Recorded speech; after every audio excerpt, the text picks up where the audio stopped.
હવે જોઈએ વિગતવાર સમાચાર તો રાજકોટમાં ઈ-કેવાયસી માટે અરજદારોની વહેલી સવારથી લાઈન લાગી। ટોકન આપવા છતાં વારો ન આવતા લોકો પરેશાન છે। અધિકારીઓ સમયસર કચેરીમાં ન આવતા લાઈન લાગે છે। બપોરે 2 વાગ્યે કચેરી બંધ કરી દેતા અરજદારો ધક્કા ખાવા માટે મજબૂર। સામાન્ય સુધારા માટે પણ લોકોને પરેશાન કરાઈ રહ્યા છે। કર્મચારીઓની ભૂલને કારણે લોકો હેરાન થઈ રહ્યા છે। 3 દિવસથી નોકરી ધંધો બંધ રાખીને લોકો અહીં લાઈન લગાવે છે।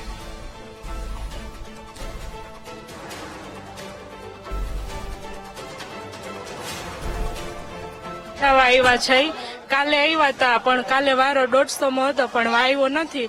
આજ 7 વાગ્યાના બેઠા છે લાઈનમાં। કાલે 150 માં હતો। ટોકન આપે છે શું છે?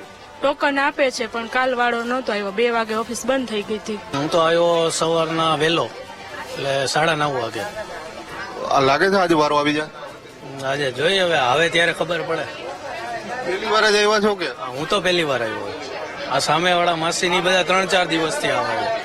ખરેખર શું વ્યવસ્થા શું હોવી જોઈએ, શું માનો? વ્યવસ્થા એવી હોવી જોઈએ કે માણસો હેરાન ના થાય એના માટે ટોકનની વ્યવસ્થા જાજી કરવી પડે। 50 આપતા હોય તો એને બદલે 100-150 કરવા જોઈએ એટલે બધાનો વારો આવી જાય ટાઈમસર। કેટલા મહિના થયા છે? આ ત્રીજો ધક્કો ખાધો છે। હજી તો ટાઈમ 2 કલાક થયા છે બેઠા છે। અમારે કમરમાં દુખાવો બેસી નથી શકતી। શું કરીએ?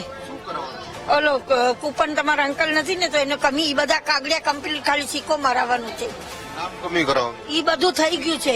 પારા કરાર બધા કાગળિયા કમ્પ્લીટ છે પણ સિક્કા મારવાના એ પેલા કેસ બપોરના આવો તો બપોરે ધક્કા ખાઈ ગઈ, પછી સવારના તો સવારના।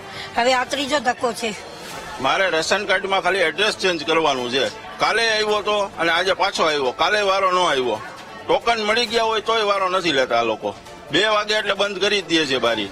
મારા ખ્યાલ મુજબ તો સાહેબ થોડો ટાઈમિંગ વધારવો જોઈએ કેમ કે હવે આ રેશન કાર્ડ માટે થઈને જો આટલી લાંબી લાઈન અને આટલા આપણે કામ ધંધા મૂકીને અહીંયા રજા પાડીને આવવું પડે છે તો એના માટે થઈને આ લોકોએ કંઈક વ્યવસ્થા સુધારવી જોઈએ, ટાઈમિંગ વધારવો જોઈએ। પબ્લિક આટલી હેરાન થાય છે તો આ તંત્રએ વિચારવું જોઈએ।